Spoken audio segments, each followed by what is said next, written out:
Ladies and gentlemen, listen carefully. You are not a product of your environment. You are a product of your decisions, and the most powerful decisions you will ever make are not about others. They are about you. The quality of your life is determined not by what happens around you, but by what happens within you. Today, I want to talk about the 4 areas of your life that are silently either building you or breaking you: your mouth, your mood, your money, and your mind. The human mouth was never designed merely for consumption. It was designed for creation. What you say is not just a reflection of what you think. It is a declaration of where you are going. Your words are not passive expressions, they are active agents. Every word that comes out of your mouth is either building a future or burying it. We live in a world shaped by language, and that principle began in the beginning. In the Genesis account, creation itself responded not to touch, not to labor, but a spoken command, "Let there be," was not a suggestion. It was a sovereign verbal decree. That same principle is at work in your life, whether you recognize it or not. The authority of speech is not just divine. It is human as well, delegated to us in the image of our Creator. Your mouth is a steering wheel. If you lose control of it, your life will go in the wrong direction even if your intentions are right. You can have ambition, goals, and talent, but if your words contradict your vision, you are sabotaging your own journey. The power of life and death is not in the opinions of others. It is in your tongue. That means your success is not first determined by your surroundings or circumstances, but by your confession. Many people are imprisoned not by external chains, but by internal declarations they keep repeating. I can't, I'll never, people like me don't succeed, I'm always broke, nothing ever works out for me. These aren't just complaints. They are commands. Your words are giving orders to your reality, and your life is obeying. Words reveal identity, but they also produce environments. The atmosphere around you is a result of what consistently comes out of your mouth. If your home, your workplace, or your relationships are filled with strife, negativity, or discouragement, it's not just about personalities. It's about vocabulary. Your speech sets the thermostat. People often ask for peace, but they speak war. They ask for love, but speak bitterness. They desire success, but talk defeat. If your words and your desires are not aligned, your life will always be conflicted. Discipline of the mouth is one of the rarest forms of self-leadership, yet it is one of the most essential. It's easier to blame others for our circumstances than to take responsibility for our expressions. But no person can consistently speak against their vision and expect to walk into it. Words are seeds, and the ground is always listening. What you say today will show up tomorrow. A farmer does not speak recklessly over his fields and expect a harvest. He is intentional. So must you be. Speak in line with your goals, not your grumblings. This does not mean denying facts or pretending everything is perfect. It means choosing the language of faith over the language of fear. There is a way to acknowledge reality without surrendering to it. You can say, "This is hard, but I will overcome it." You can declare, "I feel weak, but I know strength is coming." It is not hypocrisy to speak hope. It is leadership. True leaders use their words to shape their path, not just describe their problems. When you understand the creative power of speech, you become more careful and more deliberate. You begin to pause before responding. You start blessing instead of cursing. You begin to speak from vision, not from mood. That's when transformation begins. Not in your bank account, not in your career, but in your mouth. Because the mouth is the birthplace of movement. Direction starts with declaration. Emotions are one of the most powerful forces inside a human being, but they were never meant to be the master. They are indicators, not instructors. They can reveal how you feel, but they should never be trusted to tell you what to do. One of the clearest signs of personal maturity and self-leadership is the ability to manage your emotional responses without allowing them to govern your behavior. Every individual feels pressure, faces conflict, experiences disappointment, and encounters people who will provoke them. But the difference between those who succeed and those who self-destruct is not what they feel, it's what they do with what they feel. Mood management is not emotional suppression, it is emotional direction. Many people live like thermostats instead of thermometers. They simply reflect the temperature of their environment instead of setting it. A mature person walks into a room and brings peace, order, and calm, even if tension is in the air. An immature person walks into peace and brings conflict because their mood is unstable and reactive. You can tell the true strength of a person not by how they act when things go their way, but by how they behave when nothing goes their way. Leadership in its purest form is the ability to remain consistent under pressure. Your mood, if left unchecked, becomes the sabotage of your destiny.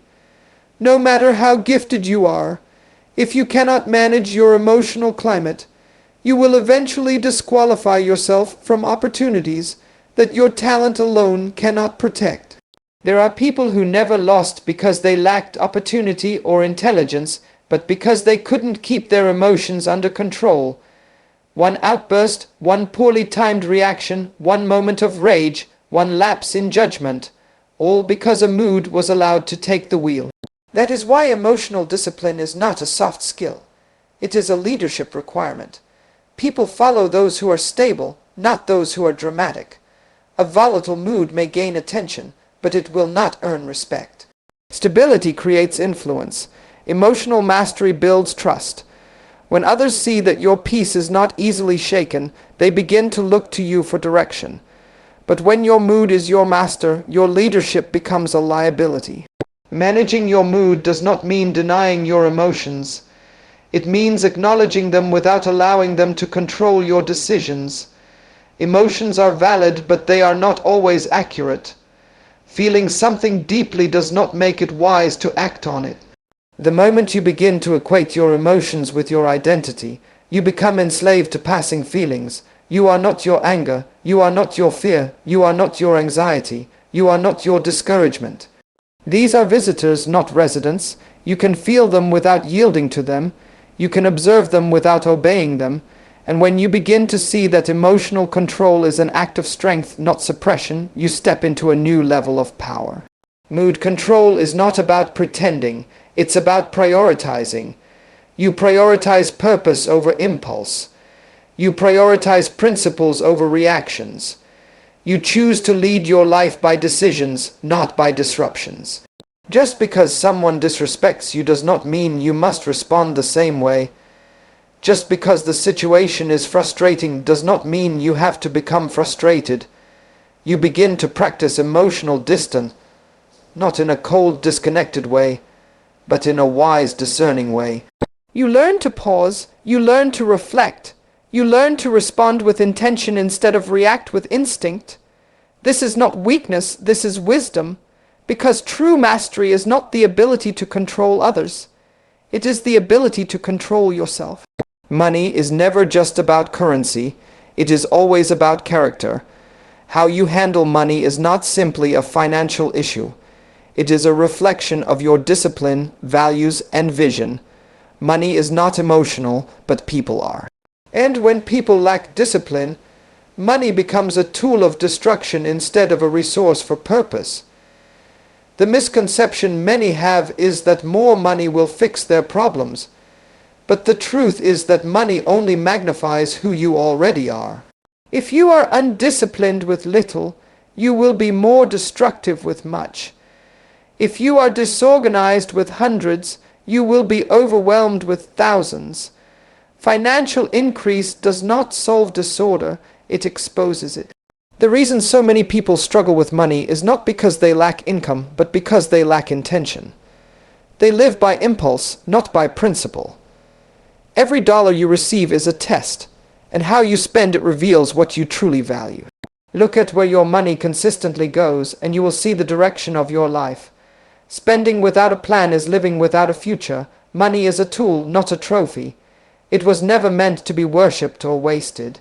It is not to be pursued blindly but managed wisely. Without a clear understanding of purpose, money becomes a substitute for identity. People begin to buy what they cannot afford to impress those they do not even like, all in the name of proving worth. Discipline in finances does not begin with how much you earn, but with how much you keep, how much you invest, and how much you steward. A person who makes less but manages more will always live better than someone who makes more but spends carelessly. Wealth is not about income. It is about strategy. Saving is not about fear. It is about preparation. Budgeting is not punishment. It is protection. When you tell your money where to go, you no longer wonder where it went. Planning is an act of leadership. It means you are taking control of your resources before your circumstances take control of you. There are principles that govern money, and violating them brings consequences. The principle of delayed gratification is foundational. If you cannot say no to today's pleasure, you will never taste tomorrow's success. People who always need to spend in order to feel satisfied are revealing a deeper emotional void. Financial stability begins when emotional maturity is developed. You do not need everything you see. You do not have to respond to every sale, follow every trend, or upgrade every device. A wise person is not controlled by culture. They are led by conviction. They are thinking beyond the moment. Money is a servant, not a master. But for those without discipline, it becomes a slave driver. It begins to control their decisions, dictate their peace, and determine their self-worth. That is why it is dangerous to tie your identity to your possessions. What you own is not who you are. Prosperity is not about accumulation, it is about alignment. Your finances must be aligned with your vision. If you have no financial plan, you have no clear vision. Vision requires resources, and resources require stewardship. You cannot pray for abundance and practice waste. The two are incompatible. Many people ask God for increase while living in chaos. But heaven does not finance disorder. Order precedes overflow. A disciplined financial life is one that understands the difference between needs and wants.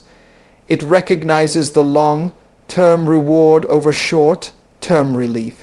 It is guided by purpose, not pressure. When you begin to take responsibility for your money, you stop blaming the economy, your job, or your background. You begin to see that your financial future is not in the hands of others.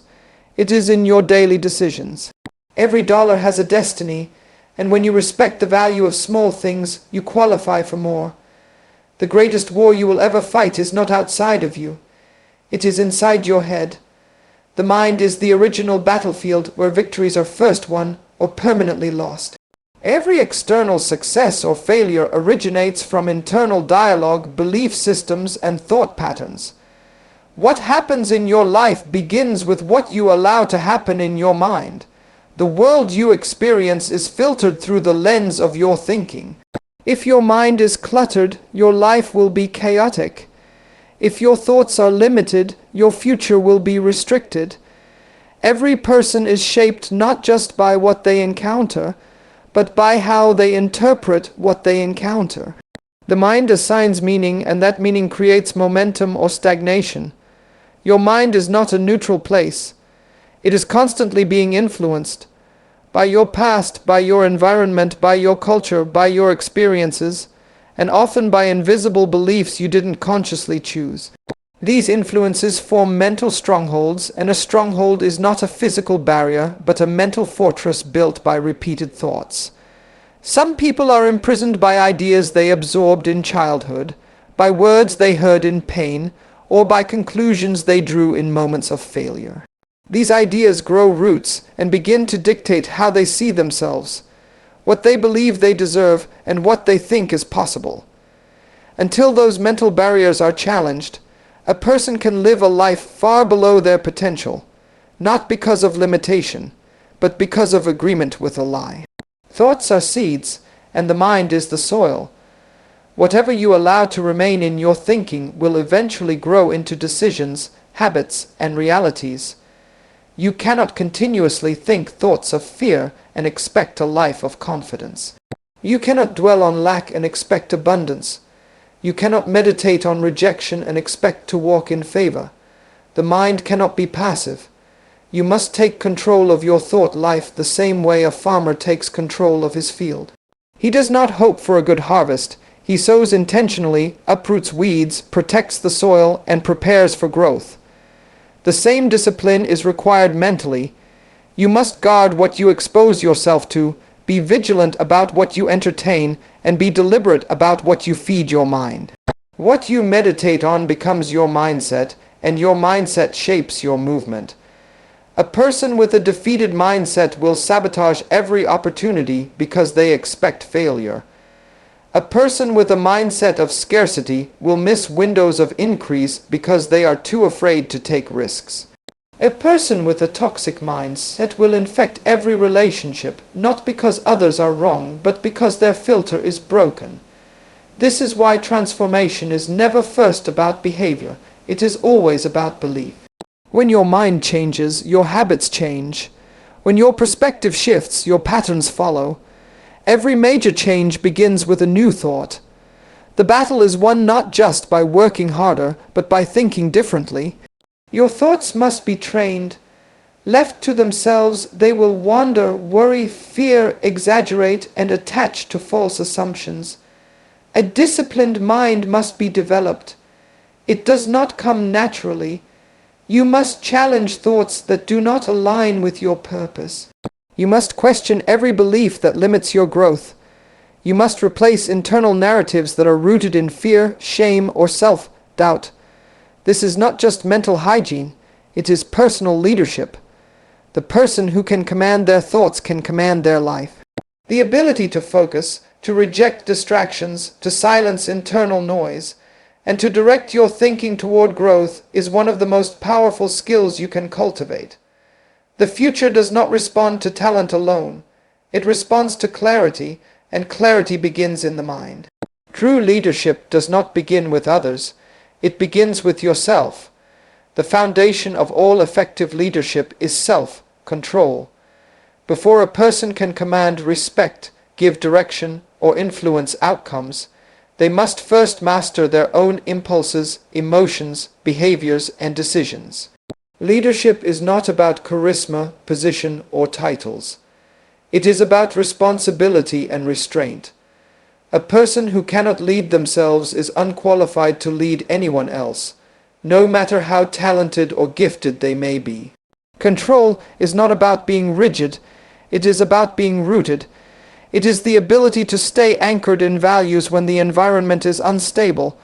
Without control, leadership becomes dangerous, reckless, and unpredictable. The first territory every leader must conquer is within. The most difficult person you will ever lead is yourself. It is far easier to tell others what to do than to govern your own habits.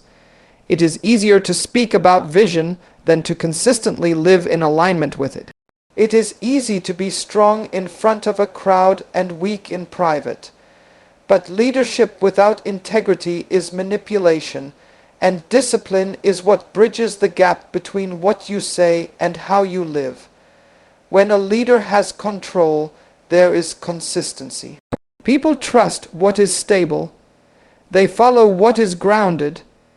Emotional outbursts, poor decisions, reactive behavior, these are signs of internal mismanagement. People may be impressed by your skills, but they are influenced by your steadiness. Control is the proof of maturity. It is not about suppressing your personality or denying your passions. It is about directing them toward purpose. Anger, for example, is not evil, but uncontrolled anger is destructive. Ambition is not wrong, but uncontrolled ambition can become toxic. Leadership without control turns strength into a weapon. But when control is present, strength is tempered by wisdom. Self-control is not the enemy of freedom. It is the guardian of it. A person who lacks control will eventually become a slave to their own appetites, emotions, and reactions. Freedom without boundaries leads to bondage. Real liberty is the result of intentional structure and internal mastery. Many people want to lead others but skip the process of personal refinement. They want the spotlight without the discipline, the authority without the accountability. But true leadership is not conferred by applause. It is earned through sacrifice. The discipline to rise early, to plan ahead, to speak with clarity, to act with integrity, to correct oneself before correcting others. These are marks of real leadership. Leadership is not revealed in what you say when it's easy, but in what you do when it's hard. Control allows you to respond instead of react, to listen before you speak, to choose principle over popularity. These are not glamorous traits, but they are essential ones. Control also gives you the power to lead through example, which is the highest form of influence. People may listen to what you say, but they will imitate what you do. If you are not controlled, your followers will reflect your instability. If you are undisciplined, they will become careless. If you lack vision, they will adopt confusion. Every time a leader demonstrates mastery over themselves, they give permission to others to do the same. Influence is not just transferred through instruction. It is modeled through behavior. This is why personal control is not optional, it is foundational. It determines your capacity to carry responsibility, to inspire loyalty, and to sustain momentum. The most dangerous leader is not the one with too little skill, but the one with too little control. Skill can be developed, knowledge can be acquired, but character must be built, and control is the core of character. Without it, every strength becomes a liability. With it, even limitations can become leverage. Control multiplies your effectiveness because it aligns your thoughts, actions, words, and decisions under one focused direction. You cannot master what you are unaware of. Awareness is the beginning of mastery. Until you can identify what is happening inside you, you will always be at the mercy of it. Most people are not defeated by external opposition, but by internal confusion. They move through life reacting, repeating, and relapsing into the same habits, never realizing that the greatest barrier to their progress is not around them. It is within them. Awareness is the light that exposes patterns, clarifies motives, and reveals cycles that otherwise go unchecked. What you ignore, you empower. What you refuse to examine, you allow to rule. Without awareness, you remain blind to the forces shaping your decisions, your relationships, and your direction. The most successful people in any field are not simply those who are the most talented, but those who are the most self-aware. They have learned to recognize not just what they do, but why they do it. They have interrogated their own thoughts, questioned their assumptions, and examined their behaviors. They are not afraid to ask hard questions. Why do I keep ending up here? What am I avoiding? What need am I trying to meet? What belief is driving this behavior? Self-awareness is not self-condemnation. It is self-leadership. You cannot grow what you will not own. You cannot change what you will not confront. Awareness must be intentional. It does not happen by accident. It requires observation, reflection, and honesty. You must slow down long enough to notice your patterns. When you speak, are you uplifting or undermining yourself? When you are stressed, do you move toward discipline or distraction? When you are challenged, do you respond with courage or collapse into fear?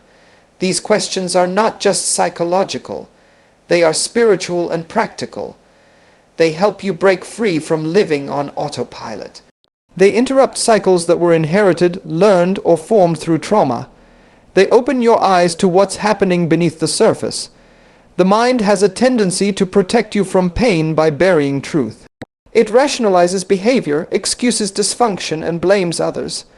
But awareness forces you to stop pointing outward and start looking inward.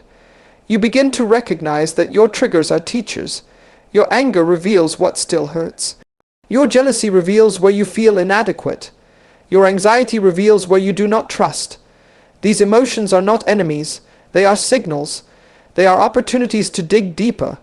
But until you are aware, you will keep treating symptoms and ignoring the source. True awareness also extends beyond your emotions and into your habits. It asks, how do I spend my time? What am I investing my energy in? What is draining me? What am I building and why? Many people live reactive lives because they've never taken time to become aware of what matters most to them.